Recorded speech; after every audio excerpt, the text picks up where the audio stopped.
You are listening to the Horse Radio Network, part of the Equine Network family. What a beautiful day for horses in the morning. You are listening to the number one horse podcast in the world. Here is your entertaining look at the horse world and the people in it.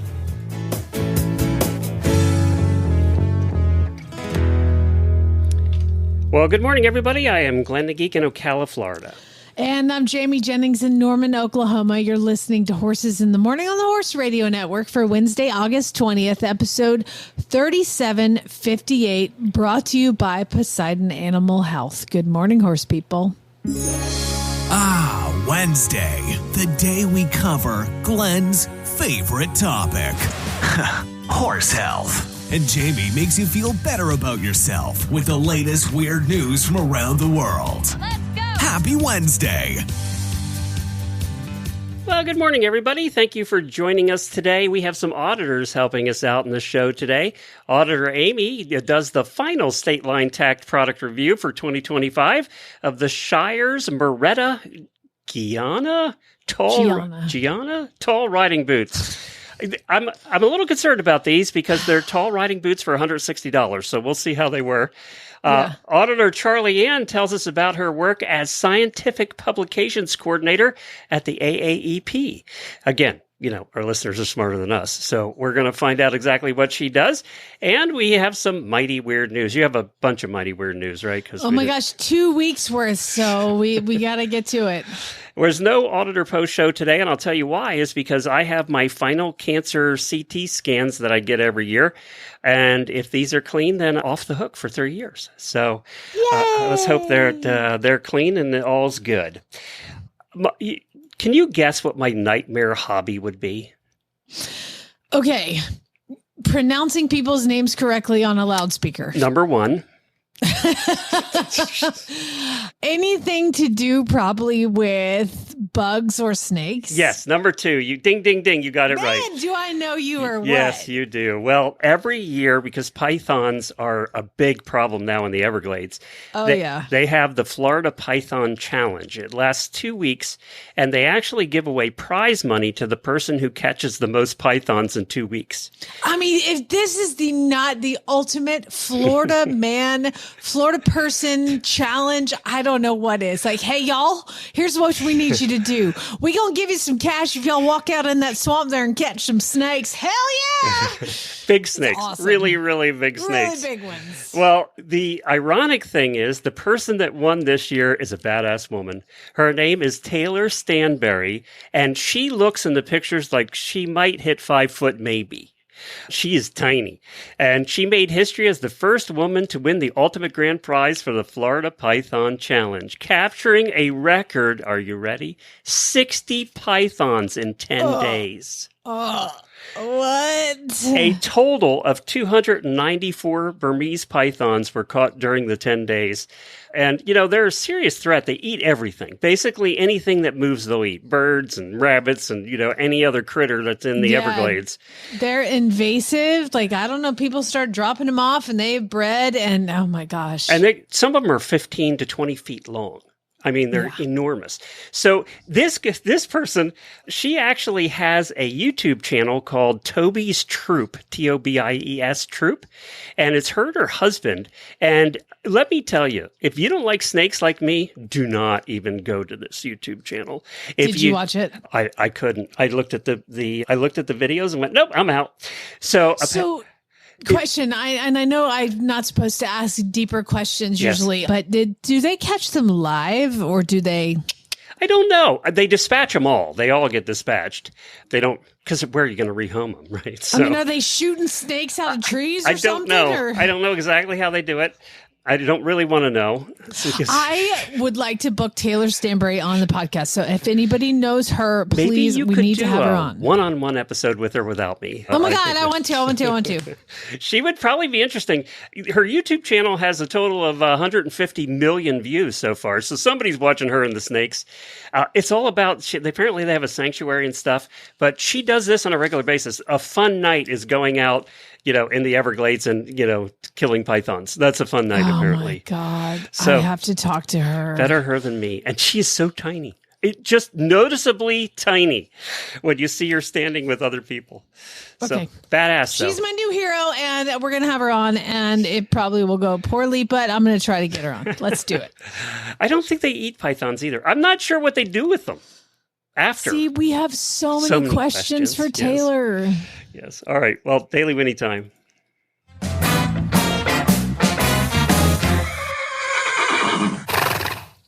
I don't have any birthdays again. Can you believe that? So yeah, I know we have a lull in auditor birthdays right now, but we have a brand new auditor, Charity McClung. Thank you for joining. We're happy to have you. She posted. Did you see her post in the auditor room? She has a bunch of gypsy vanners.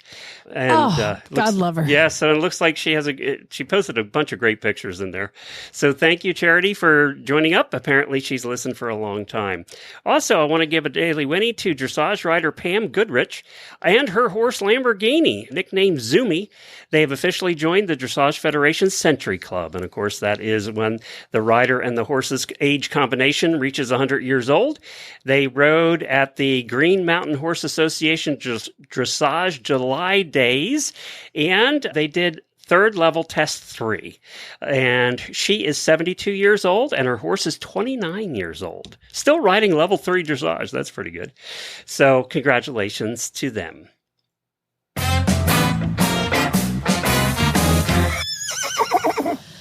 Oh, well, this is cool. This is a good day for fighting cancer, Glenn, and I'm so proud of you. But yesterday, I took Homer to chemotherapy, and when I went to pick him up, and I'm pretty sure it's because they were very, very happy that he's not going to be coming back every week. They had a graduation ceremony. He finished his standard regular cancer treatment. We've been doing this for 6 months. Wow. Every week or two. Wow. Well, it started out every week, then it was every 2, but then sometimes it has to be 1, just depends. And yeah, so Homer finished his chemotherapy yesterday. Now, that was so cute. Okay. So do they ring the bell like they do with the... Yeah, they actually said we need a bell because they had he wore a crown and he got a certificate and all the technicians and everybody came out and cheered for him. Now, usually what happens is the dogs sit down and they get the crown and they hold the certificate out in front of him. Well, they're going to send me the video because Homer was so excited. He was barking and he wore the crown, but he wouldn't sit still. He's just like, roar, roar, roar, roar. And I was like, this is why you guys are doing this, because you're so glad he's not coming back next week. Is his cancer better? Does that mean it's better? So, yeah, they said it. So he's a little lymph nodes and she's like, they're just almost gone. But there are certain dogs that are at a potential high risk for it returning. So we're going back in 3 weeks and he'll probably get like an oral chemo that I can give him here at home. It's pills, I guess. And then we'll keep that going and he'll still go back for checks every month to my like local vet here. Cause I drive up to North Oklahoma City, which is an hour, and then I'm not going to go home and then come back, but they never tell you when they're going to be done. He's going to be done. So I get up there and I'm like, okay, what can I explore in Oklahoma Which City store today? haven't I seen yet? Yesterday, I went to a diner and paid $15 for what was supposed to be this delicious vegan French toast. And it was 2 pieces of bread with like blueberries on top. Like a blueberry jelly on top. I was like, okay, not come back. I've got a whole list of restaurants that are like good and not good. And then I've seen every antique store, Glenn. I even went to a store called Dead People Stuff. Okay. Like, really? Yes. Only in Oklahoma. Yes. Only in Oklahoma. Dead People Stuff. Look it up. It was not that great. But anyway, I've done everything in North Oklahoma City that I could think of. So I was like, oh, they got to get a break. Trader Joe's is sick of seeing me because that's what Trader Joe's is. So I go there all the time. Just hanging out, checking it, walking down the aisles. Well, I went to the restaurant yesterday and this lady clearly, I think it's by sitting by myself, she was visibly uncomfortable with that. So like I ordered the food. She's like, what can I get you? What can I get you a drink? You want to order your food now? And I was like, I'm in like literally no hurry. Yeah. And she was so uncomfortable I actually asked her, I was like, should I move to a different table? Like, do you want me to move? She was just like, I mean, I wasn't even done with my 2 pieces of bread with jelly on top. And she tries to take the plate. I'm like, I'm not done. And then she's like, would you like a drink to go? And I was like, oh my God. Did you smell bad? I don't know. I wasn't wearing my poultice barn clothes or anything, but I was like, she seemed visibly uncomfortable having a solo patron in there, I guess. Anyway, but that not being the point here, Homer is done with chemo and I'm so excited. Done for a minute, but like, were they giving him IVs? Were they doing it that way? Yeah, every single time. And typically you can like infuse it, no problem. But I guess basset hounds with these crooked little legs, if it leaves the vein by accident, it could kill him.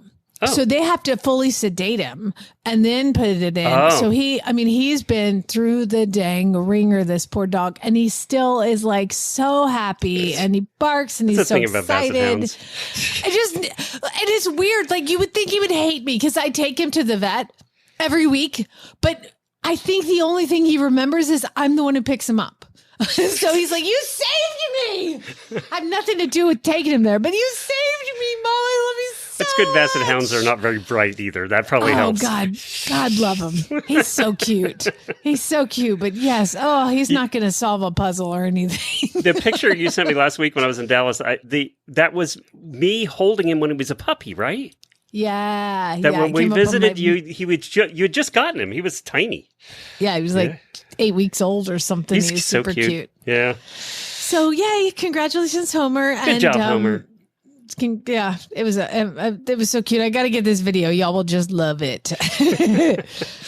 Well, do you want your horse to perform at its best? Poseidon Animal Health has the veterinarian recommended supplements to keep your equine friend feeling their best. Is your horse stressed by travel or competition? Our Stress Pace can help them stay calm and focused. Worried about your horse's digestion? Digestive HP and the Gut Health Reset Pack. By the way, Digestive HP, Scooter's on that right now, can promote a healthy gut and keep your horse feeling their best. Poseidon Animal Health products are trusted worldwide by Olympic athletes. Give your horse the same champion treatment. Visit PoseidonAnimalHealth.com. Scooter decided, and he's never done this since we moved here a year ago, he decided to open a stall door. We figure about an hour before Jennifer went out this morning. And Jennifer had just gotten a new bag of alfalfa pellets, and they were sitting by the hay. And she just hadn't put them away yet, and because there aren't horses in that area normally. Well, Scooter decided to eat his way through the bag had his helping of alfalfa pellets this morning before Jennifer went out. So we're keeping an eye on him to make sure he's pooping and all those things. Well, Miles tore the dang gate off. So in the world of baby Butters and Carl and their inappropriate behavior, I've had to separate Carl, Craigslist Carl, from the group. So I put Miles out with him in a separate paddock. Miles was not okay with that. Not okay. And he ripped the gate off and then went in. And what did he choose to eat? An entire bag of dry beet pulp. Like, why would you choose that? Oh my God. I'm like, that's even hard to get down. I mean, that's like, I'm like, well, you know what? I don't know what to do. I'm like, whatever, but let's just see what happens here. Like, if you die, you did it to yourself. So Scooter and Miles are both on watch this morning. Yeah, well, no, this was a week ago. Oh, okay. He's fine. He was totally fine. At least he got a low sugar item, you know? Yeah, it's true. I'm like, dry beet pulp? Oh, I would have been afraid about him being blocked up for a month. Yeah, you would think so, but no, he's fine. The horse will, he just can't die. He just can't.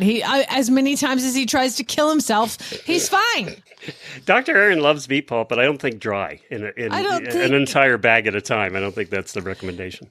To be fair, he didn't eat the whole bag. He definitely did a job redecorating the barn floor with a lot of it. Like it was almost like he was like pissed that it wasn't very good, and he's like, "Ugh." He threw it everywhere. Scooter and didn't ate a waste ton. the kernel. He was eating as much. And of course, alfalfa pellets really good for a pony with insulin resistance, right? Oh, totally. Yeah, You'll be that's fine. great. He'll It's probably fine. have hot feet for the next 3 days. Everything's fine. All right, let's get to our first guest. Auditor Amy is with us, and she is going to do our final State Line Tack Product review of a pair of tall riding boots. Amy, welcome to the show. Glenn, just a little backstory. Amy lives down the street and boards really? at a stable down the street. I do. So another one of my Oklahoma sisters I didn't coming realize that. through. Yeah. What kind of and riding, Amy? What do you do? I do English dressage. I did hunter jumper as a child growing up, a teenager, young adult. Gotcha. Okay. And tell everybody what horse you have. Yes, so I have an off-the-track thoroughbred that actually spent a month at Jamie's and then went to Horse and Hound, and then I adopted him from Horse and Hound. His name is Honorable Manny, and I've had him for about 3 years.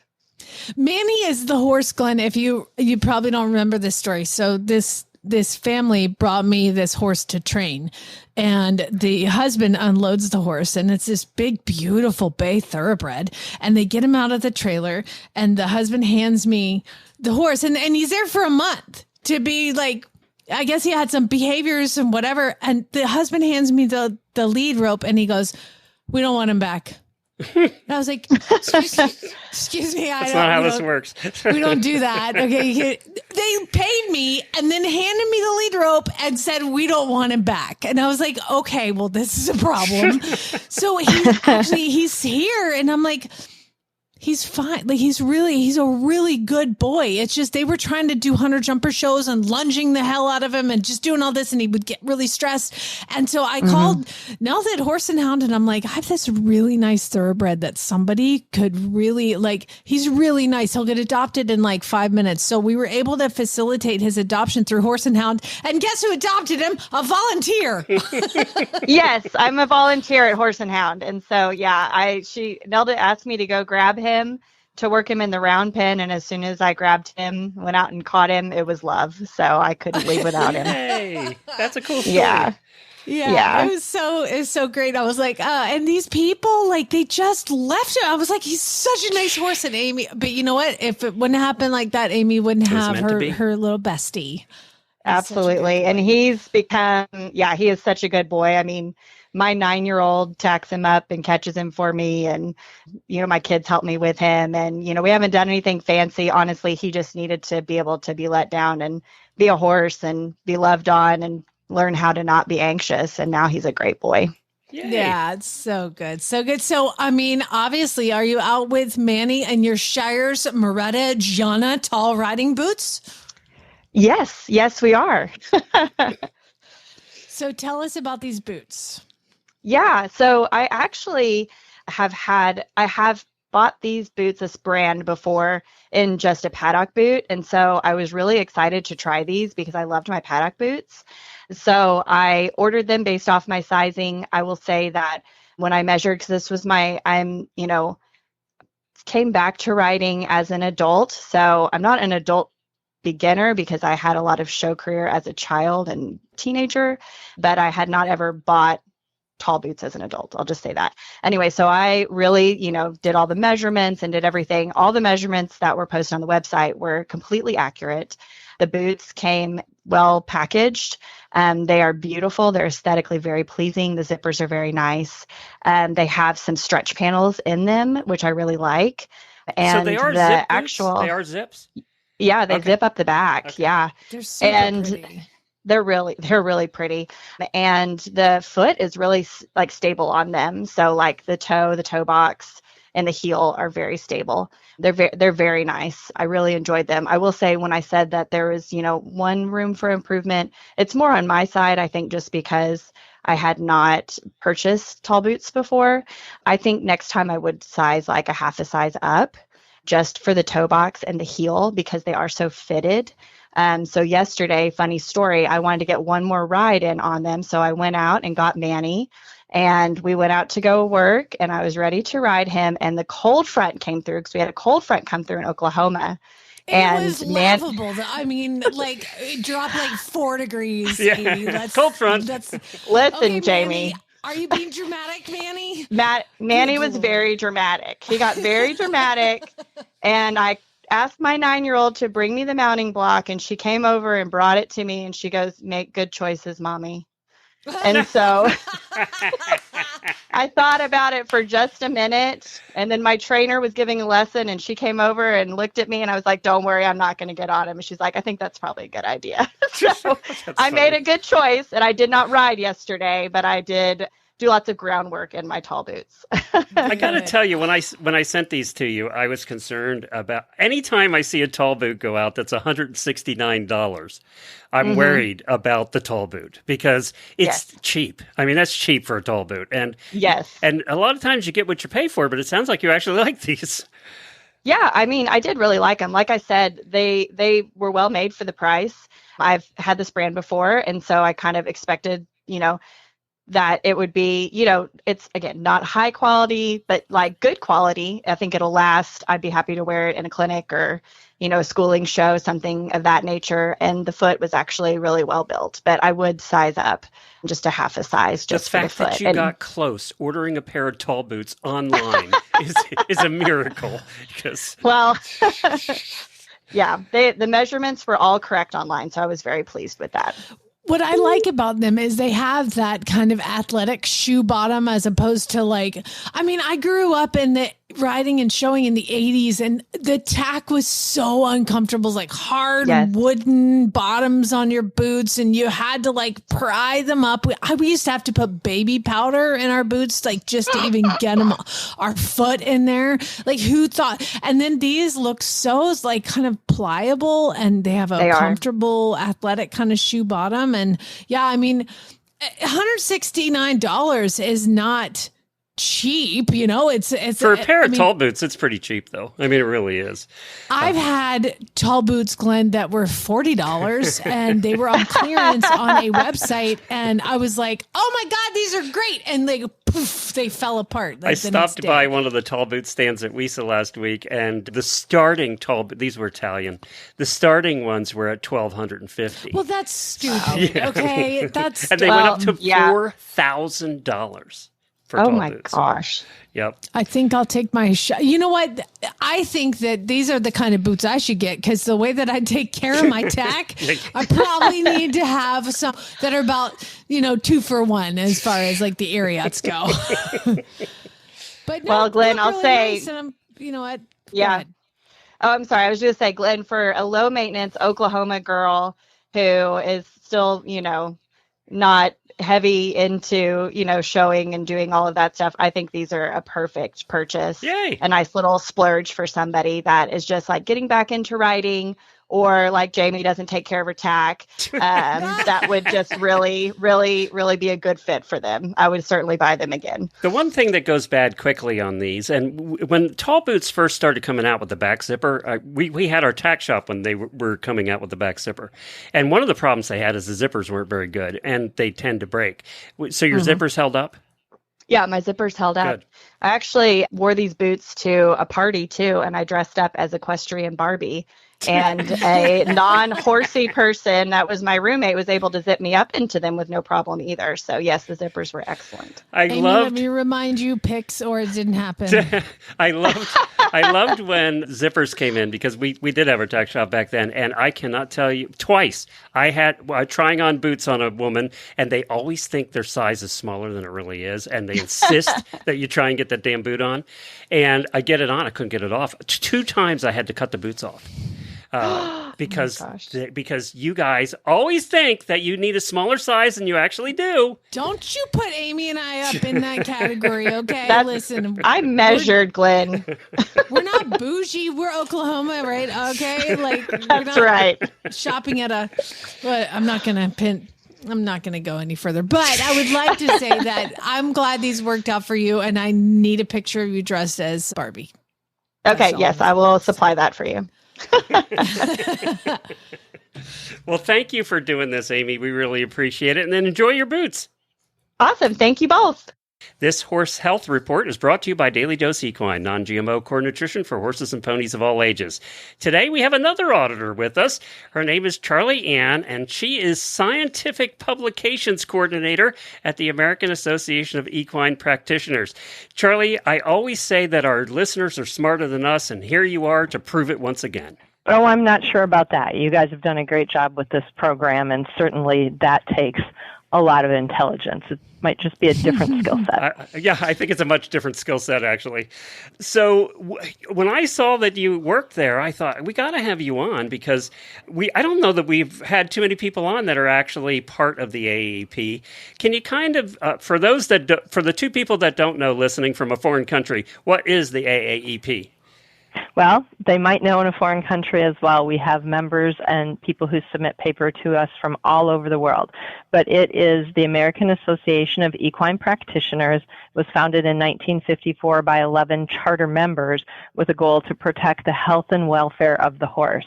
We now have over 9,000 members that comprise veterinarians and veterinary students. And we also have a charitable arm called the Foundation of the Horse. And the foundation came out in 1994 to advance care and compassion through disaster relief, veterinary projects in developing countries, as well as providing veterinary scholarships and grants for equine research.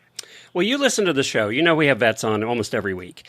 And one of their favorite things to do every year is to go to the AAEP convention. And I hear that you help organize that, actually. Well, yes. I work with the entire paper process. So if anybody has submitted a paper, it has come through my desk or my predecessor's desk. And from everything from the call for papers, which is where we say, hey, we need submissions for next year, submit your papers. We give them the guidelines, the times. We make sure that the guidelines are updated. We get them to submit on our online process, which is still relatively new for us. Then I organize it on the back side, and it goes through our scientific review and editorial board committees, and that is part of our educational programs committee. But there's about 60 volunteers out there on this committee. We have a ton of volunteers and so many wonderful members who volunteer their time with us. And these are research papers, Charli? We take all sorts. So we take abstracts, we take scientific papers, we also take review papers, how-to papers, and then business papers. We have a subcategory that doesn't necessarily go through the submission process, but our program chair has invited sessions with specific types. So we have like an in-depth where they may only have 3 to 5 speakers over a 3-hour period, and it goes into a certain topic in-depth with a vision in mind from start to finish on that, so they're not having overlap, and they're really trying to educate about a specific topic in depth. In both the invited sessions and our general program, we have how-tos, so papers that show something very practical that you could look at the paper and go, oh, okay, I always wanted to do this. Maybe I wasn't quite sure how. This is the way I feel like I can do that. So those are very popular, and we now have a short format session called Burst that is how-to quick. So it's pretty much think of something where you're trying to learn 3 things and the presenter has like 7 minutes to communicate that to you. And we do X number of presentations an hour, and then we have a panel discussion where the attendees can ask questions afterwards. Oh, that's kind of cool. And that's then kind of like a mini TED Talk. Like mini TED Talks. And then some of our how-to programs are chosen for dry labs because horses and options for live horses don't really go well in convention centers. So we have dry labs where we'll have models and things they can come in and practice a couple of those how-tos. They've been really popular the past couple of years since we've started them. So all of your papers that are submitted are reviewed, and I assume there are times when they're rejected? Oh, yeah. We had around 170 papers submitted this year for around 70 slots. So yes, everything goes through. It's not just reviewed, it's peer reviewed, and it's a blinded review process on that. Oh, so you don't know who submitted it. They're just reading it and going, okay, I buy this or I don't. Right. And likewise, when the feedback comes out, because we try to provide feedback for everybody who submits a paper, right? Whether that feedback is, we didn't make it this year, but here's some things you could do to improve the paper, either to submit it elsewhere or to resubmit it again to us next year, or it's feedback because we've accepted it and we want to strengthen the paper for publication in the proceedings. The proceedings is the book that is compiled as part of this process, and last year we had over 500 pages of scientific papers published. So that's all the papers that were submitted and accepted end up in a big book? And I didn't know about that till you told me about that. Yes, it's a very big book. And you're in charge of that? That is also, that's me too. I make sure that the headings are right, and everything that they have needs to be there, and that the format, everything's in the right order. So, all of that. Charli, be honest with me, though. Do you understand half of the stuff you're reading in that book? I was a hospital rep for 15 years, so there's definitely things I don't understand. Like if they're talking about needle placement on an injection in the spine, but other things I understand very, very well because I sold into hospitals from pretty much top to bottom and sold contrast and worked with MRI, CT, cath labs, interventional radiology, interventional neurology. So a lot of the stuff I do actually understand. Okay, Jamie, I'm coming back to the part where our listeners are smarter than us. I'm coming back to that again and it's ironic that you say that because I have my torso CT scans for cancer today, hopefully my last ones. So, and I'm drinking contrast right now as you're talking. So, so did they put you on Omnipaque or barium? I don't know. It's in Gatorade and tastes like Gatorade. So I don't know which one this is. This is the one for the GI thing. Yep. It's probably Omnipaque. I used to sell that. Oh, okay. Well, there we go. It's a small world. Well, it's so interesting what you guys do over there. And I do know that when we had our regular, I won't mention which one, when we had our regular vets on for years and years and years, another reason they like going to the American Association of Equine Practitioners was the parties. Are you in charge of those? No, I'm not, but we do try to make an appearance at all of the parties. The parties in the trade show, it's the largest equine veterinary trade show in the world, so it's huge. But we have a lot of parties every night, lots of parties. In the morning, parties. They have an international breakfast. They have programs for the students. They have, everything, lots of parties. We know veterinarians spend 51 weeks of the year stressed out of their minds, and they get to go just have a blast and not even think about that stuff for a week. Hopefully. I'm sure some of them have their phones ringing. Yeah, I'm sure. But it's usually a relatively quiet week for them, so they get to come out and enjoy it with us. Do you like your job? Oh, yeah. I mean, having come out of human medical and being a horse person my entire life, absolutely. It's like the perfect blend of a job for me. So tell me about your horse. Horses. I have a few. I have two older half Arabian Dutch harness horses that I bred that are retired. And then my latest show horses, I have a Spanish Portuguese paint mare that we've been showing mostly in Western dressage this year. She would prefer to work cows and do working equitation. That would be her dream. Mine is dressage. Portuguese, so is she Andalusian Lusitano paint?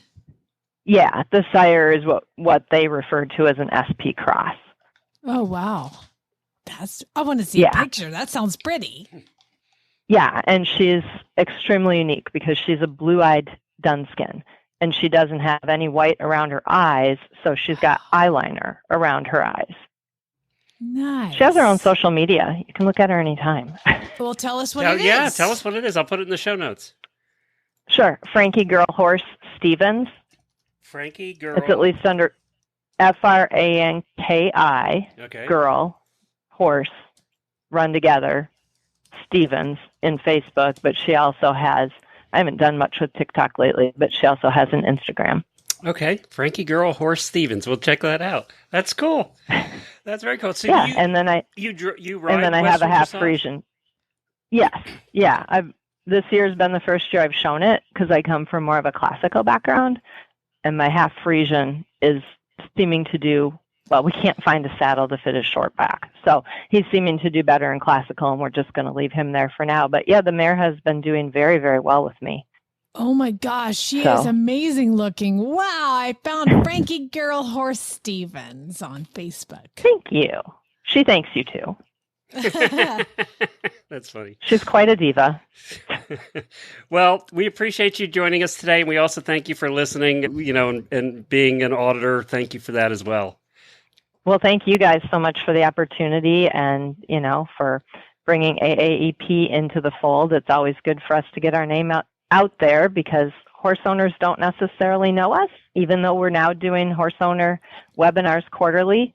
I think the next one is on November 5th, so I'll post that in the auditors when they send that link out. Very good. Thank you, Charlie. Daily Dose Equine offers a full line of handcrafted horse feeds to maximize the health and performance of horses and ponies of all ages. Each custom feed has been developed with whole grains and non-GMO ingredients to eliminate the risk of herbicide contamination. We are horse people ourselves and have seen firsthand the difference that superior nutrition can render in our equine partners. At Daily Dose Equine, we never forget that natural is better and simplicity is key. Learn more at dailydoseequine.com, and Daily Dose is also available at Chewy and Tractor Supply. dailydoseequine.com. Time to learn why some days you're embarrassed to be part of the human race. In Jamie's Weird News. That's right. This is the time of the week where maybe you're just looking through Facebook or wherever you get your news and you see a story and you're like, that's super weird. And then you email it to me at weirdnews@horseradionetwork.com. Some of you have been sending it to Jamie at horseradionetwork.com, and I just found all those, so I've included you in on it. But if you send it to weirdnews@horseradionetwork.com, you guys know I can't keep anything organized, so this is the best I can do. But I would like to thank these people. This is 2 weeks worth. Beth, Taylor, Michelle, Nikki, Carrie, Caitlin, Alicia, Amanda, Jenny, another Carrie. I can't read my handwriting. Janelle, Shelly, Lindsay, Charlotte, Alyssa, Glenn, Susan, Peggy, and Julie, with an honorable mention going to Debbie, because Debbie sent me one, and next to it, it says, I know you can't use this on the show, but I thought I should send it anyway. And I'm like, you have my attention. So I love those too. Even though I can't read it, I do like to read it, not on the air. Okay, so we're going to head to Alaska for this first one because this is just super weird. So Seattle Kraken is an NHL team, the Seattle Kraken, which is like a cool name. Seattle Kraken is an NHL team. And they decided that they wanted to do a photo shoot with their forward, John Hayden, and the team's troll mascot. They have a mascot that's a troll. I don't know what a kraken and a troll have to do with anything, but whatever. Yeah. It's fine. So they were in Alaska doing a promotional video shoot. They were in the Katmai National Park as part of a trip promoting youth hockey. And they're out in the river, like fly fishing, and it's the forward guy, John Hayden, and this idiot dressed up as whatever he looks like, a kraken troll something or other.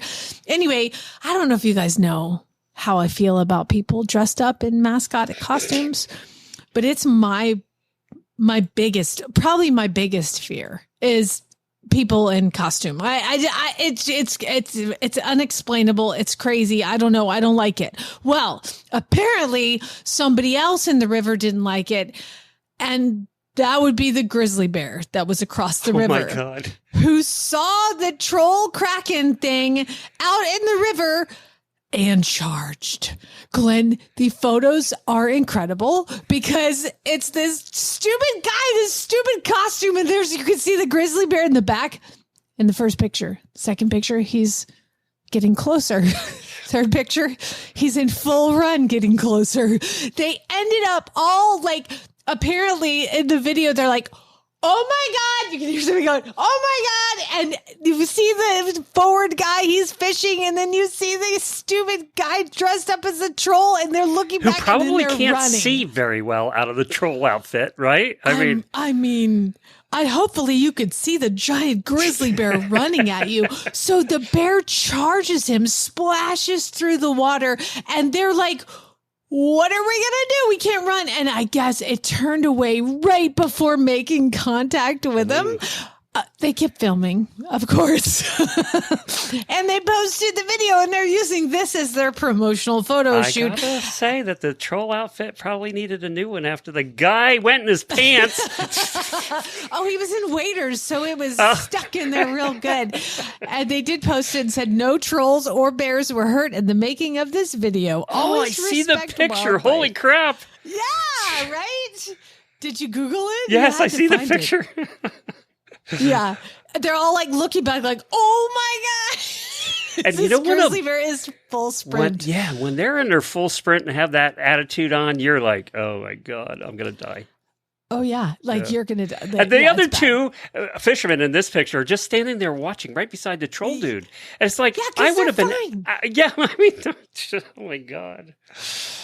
Oh, it's known as the Kraken Sea Troll mascot named Bowie. Okay, that's your stretch. You're reaching. Okay, Seattle. Make it a cup of coffee or something. It kind of does look like a cartoon character troll. It's not really menacing looking, but maybe menacing looking would have been better when the bear's chasing you. Yeah, I mean, the bear was like, what the hell is that thing? And he doesn't like people in costume either. So, it looks like there were people on the shore on the side the bear came from.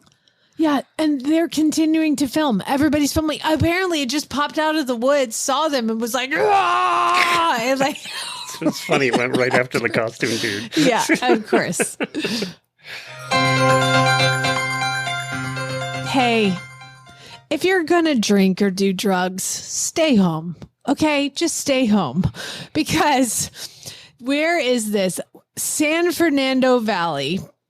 Witnesses say that there was a woman who appeared to be dancing on the roof of a small municipal outbuilding. It's outside of a San Fernando recreation center on Park Avenue.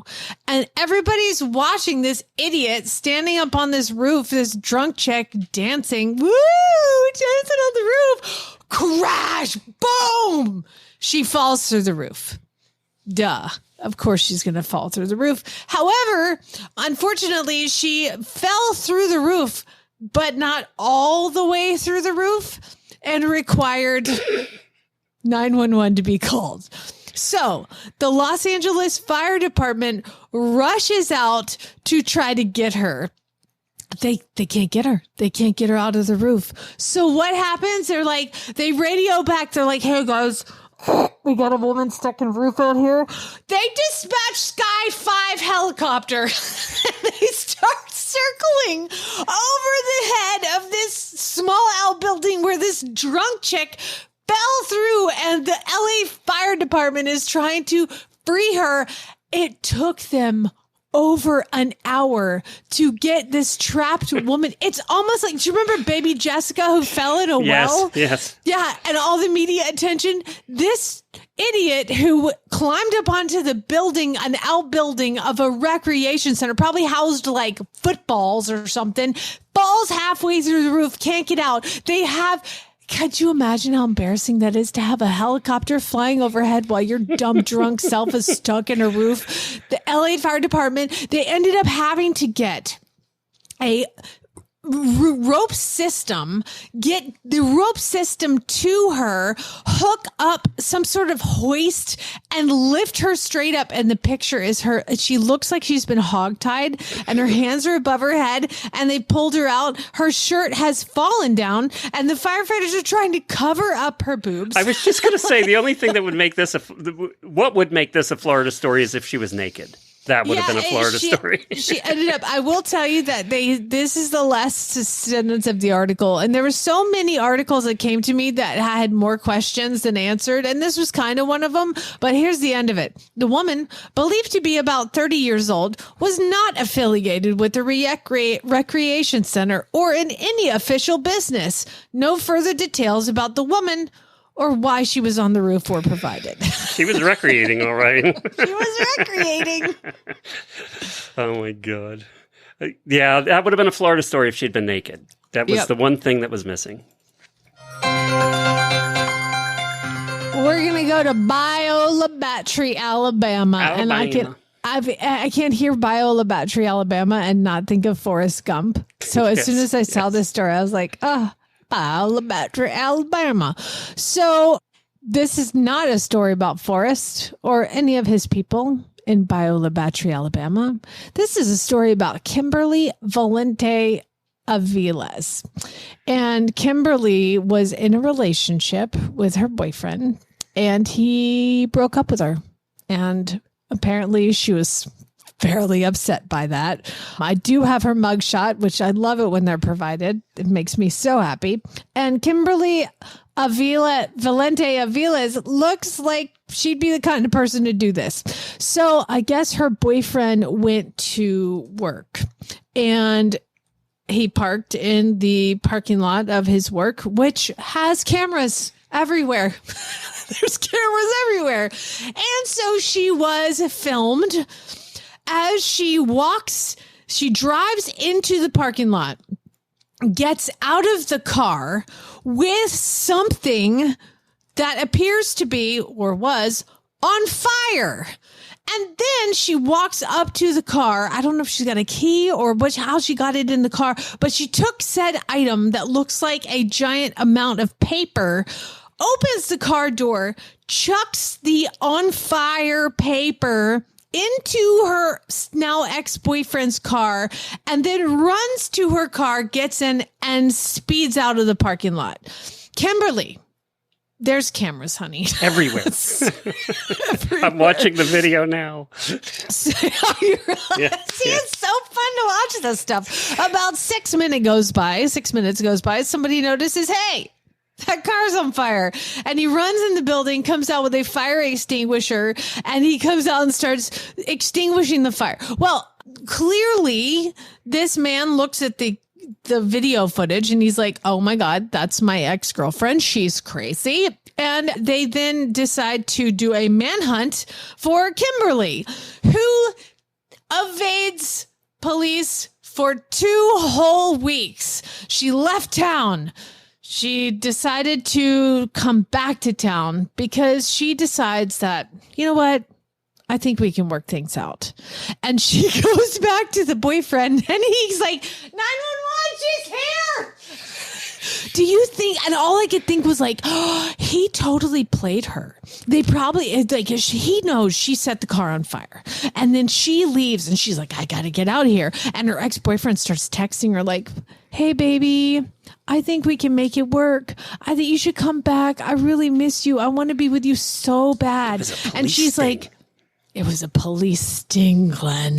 Sting. And they caught her when she came back to town to try to get back together with her ex-boyfriend. She has now been charged with arson. She's in jail. You know, I was surprised it didn't burn the whole car up. It looks like it just got the seat. Yeah, I guess I think they got it put out quick enough. Yeah, she just didn't put enough paper in there. Sister, we got to talk. If you want to get this done, you got to do some Googling first. Molotov cocktail or something. You can't just do paper. You got to put it in his tailpipe. Yeah, Come something. on, what were you doing? Sorry, don't do better than that. Not that we encourage that, of course, here on this show. No, of course not. No. But I mean, if you're going to do something bad, do it bad. Yeah. Okay, so we're going to have a final rescue. So we started with a guy getting charged by a grizzly bear, probably needed to be rescued. We had a woman who fell into a chimney. Then they had to save the car. Well, now we're going to go to Vernon, Connecticut, because bless his heart, you know, it's just a guy at Northeast Elementary School trying to, you know, play on the playground with kids. I'm assuming it was all innocent. and he's like on the playground. I mean, I took Lucas to playgrounds when he was like 3, but I didn't make bad choices. Well, this man made some bad choices, and he decides that he, at 40 years old and not small, is going to go through one of those windy tube slides, you know? Oh, jeez. They're pretty narrow in the playground. Pretty narrow, Glenn. Not for a man his size. And it's not like he's this giant, huge, fat guy. He's just a big dude. Like, he's just a big tattooed guy. So he is up at the top and he's like, hey, kids, I'm going to slide down through this tube slide that twists around, you know? Well, he starts to slide down into the tube slide. And at some point, you know, I guess in the turns, maybe he got flipped over and stuck, like straight up stuck. And so again, 911 is called. Firefighters are amazing. I love every one of you. Gets stuck in the tube slide. It's summer. Even in Connecticut, it's hot. It's 4:30 p.m. on a summer day in Connecticut. This was August 16th, Glenn. So like, it was hot. It was like 4 days ago. That's how instantly we do weird news. So he gets stuck. So they have to call the firefighters. Well, they got to take it all apart. They got to get it all cut apart. So he's like dying in there. So they end up having to like cram oxygen tanks up in there and like fill the tube with oxygen because he can't breathe. I assume they had to cut it apart. They get the slide cut apart. He is stuck. Okay, here it is. It says he was found head first and foot first. How does that happen in a tube slide, Glenn? He somehow got folded in half going down a elementary school playground. He is never going to live this down. Never, his ever friends again. Are gonna... He was wedged in like the middle portion of where it twists around, and somehow his face got below his feet, but he was like folded in. This dude must have been doing yoga. He's going to be sore for a month. They said that he was evaluated after they rescued him, and he refused treatment. He's like, just let me get out of here. Yeah, I'll go home and hide under the couch.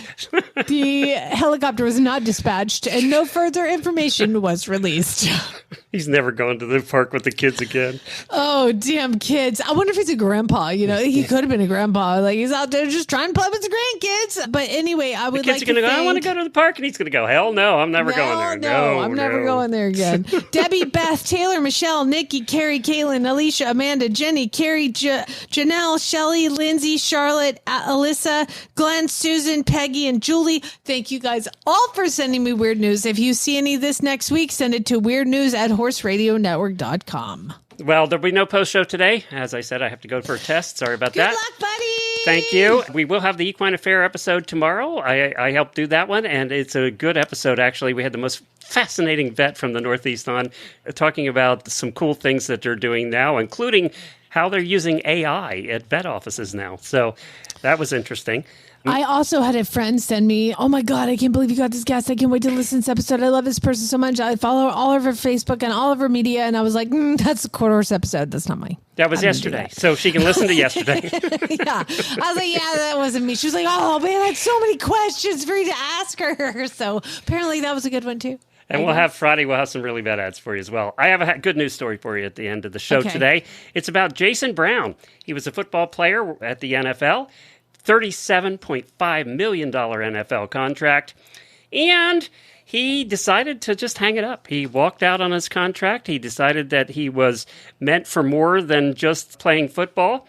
At 29 years old, he bought a 1,000-acre farm in North Carolina. He taught himself to farm by watching YouTube videos, like we all do, and learned by doing, working the land, and day after day, he started growing vegetables and things.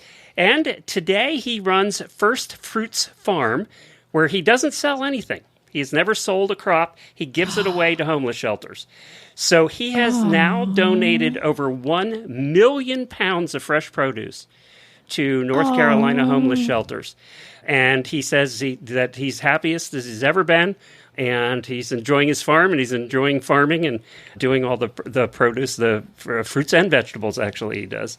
But oh my what a God, cool he guy. and Lisa Wysocki need to get married. Is he I old know. enough? I thought about that, actually. I thought they would be a great couple, those two.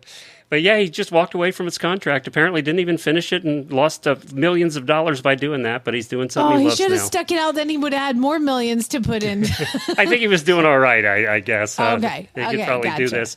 But good for Jason Brown. There's your happy Wow, story 10 that's today. cool. All right, everybody, be safe.